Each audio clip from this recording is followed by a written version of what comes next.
এখন প্রশ্ন হচ্ছে আমরা কার মতো প্রধানমন্ত্রী হতে চাই, যে এতদিন ধরে বাংলাদেশে নির্যাতন করেছে, জুলুম করেছে, আমার দেশের আবু সাইদ থেকে শুরু করে অসংখ্য ছাত্রদেরকে হত্যা করেছে, আলেম ওলামাদেরকে হত্যা করেছে, আমাদের দেশের চৌকুশ দেশপ্রেমিক সেনা অফিসারদেরকে হত্যা করেছে।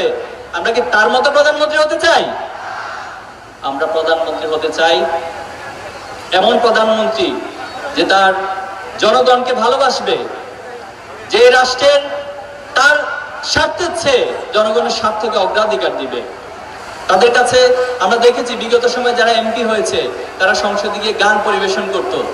আমাদের দেশের মানুষের কষ্টবর্জিত কোটি কোটি টাকা ব্যয় করে যে সংসদ, সেখানে কথা ছিল মানুষের ভাগ্যের পরিবর্তনের জন্য পলিসি নির্ধারণ হবে, অথচ তারা সেই সংসদে গিয়ে মমতাজকে দিয়ে গান গাইছে। আমরা দেখছি না?